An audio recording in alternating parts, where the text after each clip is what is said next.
आज एक्चुअली हम लोग ईरान और इजराइल और अमेरिका का जो युद्ध चल रहा है, इसके बारे में थोड़ा डिस्कशन करेंगे और इसमें क्या कंक्लूजन है वो देखेंगे। इसमें बीच में पाकिस्तान का नाम कैसे आ गया वो भी थोड़ा समझने की कोशिश करेंगे।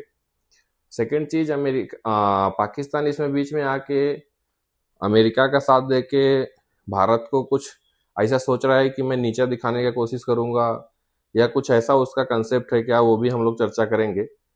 एक्चुअली पॉइंट्स तो बहुत है, लेकिन हम लोग इस पे थोड़ा शॉर्ट में समझने का कोशिश करेंगे और वीडियो थोड़ा लेंदी ना हो, ये भी कोशिश है।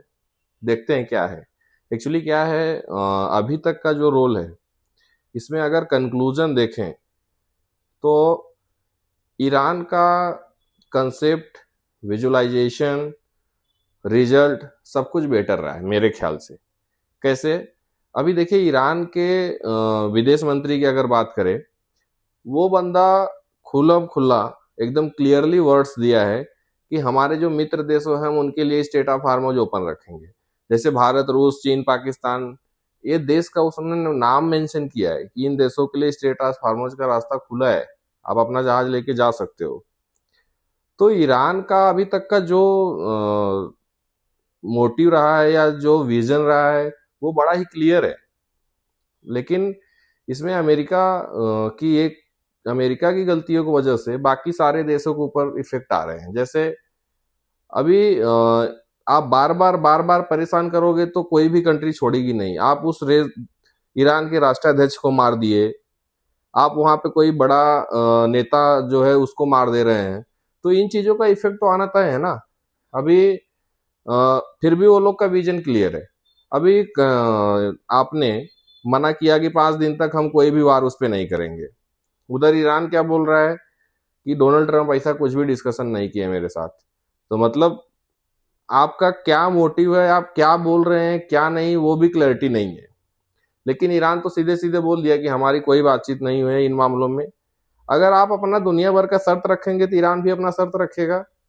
अभी शर्तों की बात करें तो ईरान क्या बोल रहा है कि जितने भी खाड़ी देश है वहां से अपना तुम बेस हटाओ, वहां से अपना जो आपने बेस बना के रखा है लड़ाकू विमान को वहां से उड़ाने के लिए, वहां पे आपने जो भी अपना कलेक्शन करने के लिए टैंक इंडस्ट्री रखा है, वो जो आपका जो भी बेस है वो बोल रहे हैं वहां से हटाओ, ले जाओ।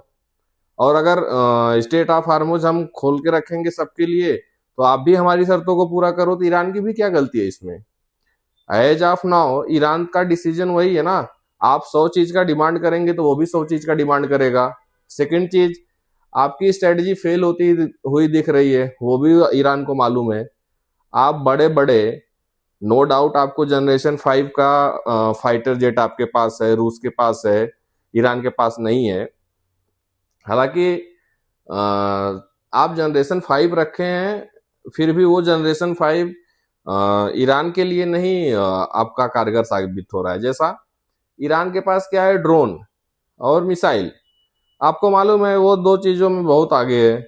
आप छोटे छोटे आपके बीच और ईरान के बीच, सॉरी, अमेरिका और ईरान के बीच जो डिस्टेंस इतना हाई है, इसमें या तो अमेरिका बाई एयरफोर्स हमला करे, और अगर एयरफोर्स हमला करेगा एयरफोर्स के थ्रू अमेरिका, तो ईरान छोड़ेगा नहीं, क्योंकि अगल बगल के जो खाड़ी देश है वहां पे आपका जो जितना बेस है ईरान सबको उड़ाएगा। और सारे खाड़ी देश के पास ऑयल रिजर्व है, गैस रिजर्व है, सबके पास इलेक्ट्रिकल पावर प्लांट है, गैस का प्लांट है, सब कुछ है। तो आप कहीं ना कहीं अटके हैं, तो ईरान भी अटका हुआ है, आप भी अटके हुए हैं। लेकिन ईरान ज्यादा लीड इसलिए ले पा रहा है क्योंकि अगल बगल के बेस पे हमला कर पा रहा है। और आपको अगर एयरफोर्स आप उतारेंगे, नो डाउट आपकी एयरफोर्स उतरेगी तो कुछ भी कर सकती है। अमेरिका की एयरफोर्स में कोई भी डाउट करने का, संदेह करने का बातचीत है नहीं, क्योंकि अमेरिका, रूस, ये लोग अपने अपना जनरेशन 5 का विमान किसी को बेच भी नहीं रहे। लड़ाकू विमान वो अपना खुद खुद वहां पे प्रोडक्शन कर रहे हैं, खुद रख रहे हैं। अभी सुखोई को कौन लिया, F-22 कौन लिया, वो लोग अपना रख के काम चला रहे हैं। तो कहने का मतलब ये है कि आप जो कुछ रखे हैं ठीक है, लेकिन आप 200 रुपए के सामान को फोड़ने के लिए 2 लाख रुपए का सामान लगा के फोड़ेंगे तो नहीं बेटर है ना। अभी वो $200 का $200 का ड्रोन है जो ईरान फेंक रहा है, और आपके पास 2-2 हजार कम डॉलर का ये है आपके पास एयरफोर्स के सारे इक्विपमेंट्स। तो आप वहां पे किसी न किसी तरीके से टक्कर खा रहे हैं और आप धक्का खा रहे हैं। आप ये सोचेंगे कि उसका खाड़ी ले ले। अभी आप स्टेट ऑफ हार्मोज के साथ साथ उसके खाड़ी पे ध्यान रखे हैं, जो कि एक छोटी सी खाड़ी है। उस खाड़ी से आ, ईरान का 80% तेल का निर्यात होता है, गैस का निर्यात होता है। बहुत ही कम एरिया है उसकी, लगभग 8 बाई 4.5 की एरिया है, और वो 24 किलोमीटर स्टेट ऑफ हार्मोज से दूर है। वहां से ईरान अपना सब कुछ निर्यात करता है, वहां से 80% उसका रिवेन्यू है। आप वहां पे अगर वार करेंगे, वहां पे कुछ तोड़फोड़ करेंगे, तो भी ईरान नहीं छोड़ेगा। क्यों? क्योंकि आप उसका खाड़ी, एक छोटा सा खाड़ी पे आप वार करेंगे तो अगल बगल के जो खाड़ी देश है वहां का बेस उड़ाएगा। फिर तो वो वाली चीज हो गई, डू और डाई।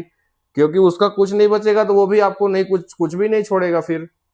तो ऐसा मत करिए कि मतलब एकदम से बेबस हो जाए लोग। बात आई भारत के रोल का, तो भारत अभी इसमें सब, भारत हमारे लिए क्या है, एक बड़ा ही प्लस पॉइंट है।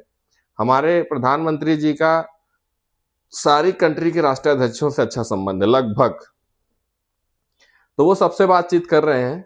मोदी जी संसद में भी आके बोले और देश से आग्रह भी किए कि अपना देश अपना साथ है, और गैस की मैक्सिमम भरसक कोशिश है कि कमी ना हो। स्टेट ऑफ हार्मोज के लिए उन्होंने ईरान के विदेश मंत्री से, वहां के राष्ट्राध्यक्ष से सबसे बातचीत हुई, उनकी डोनाल्ड ट्रंप से भी बात हुई है। तो अपने मोदी जी इन चीजों में बिल्कुल भी कसर नहीं छोड़ने वाले हैं, और देश को जहां तक पूरी कोशिश है कि गैस की सप्लाई थोड़ा इफेक्ट पड़ रहा है, लेकिन सरकार पूरा अपने तरीके से लगी हुई है। अब सबसे प्लस पॉइंट ये है कि हमारा जो संबंध है, हमारे भारत देश का जो संबंध है बाकी देशों से बहुत अच्छा है। हमारा इजराइल से भी संबंध अच्छा है, अमेरिका से भी संबंध अच्छा है, ईरान से भी अच्छा है। ईरान का विदेश मंत्री सीधे बोले कि भारत के लिए कोई दिक्कत नहीं है, आप स्टेट ऑफ हार्मोज से अपना जहाज लेके जाओ, कोई दिक्कत की बातचीत नहीं है। तो कहने का मतलब ये, कुल मिला जुला के अपनी कंट्री अभी सेफ है और आगे भी सेफ रहेगी। और यही उम्मीद करते हैं हम लोग कि ये युद्ध जल्दी से जल्दी बंद हो, क्योंकि इस युद्ध के वजह से वो लोग तो लड़ रहे 3 लोग, लेकिन उन देशों के वजह से बाकी पूरे ग्लोबल लेवल पे रिसेशन आ सकता है। क्योंकि गैस की, फ्यूल की अगर बात करें, फ्यूल की कमी होगी तो परेशानी सबको होगी। तो कुल मिला जुला के कंक्लूजन पे अगर आते हैं, तो ये जितने जल्दी से जल्दी युद्ध बंद हो उतना अच्छा है। बाकी अपने देश की स्थिति की बात करें तो वो बेटर है, कोई दिक्कत नहीं है। थोड़ी तकलीफ है, देश हर एक टाइम पे अपना साथ दिया है, कोविड में साथ दिया, नोटबंदी में साथ दिया, हर एक टाइम में साथ दिया। अभी गैस की थोड़ी किल्लत होगी भी, तो देश अपना सरकार के साथ खड़ा है और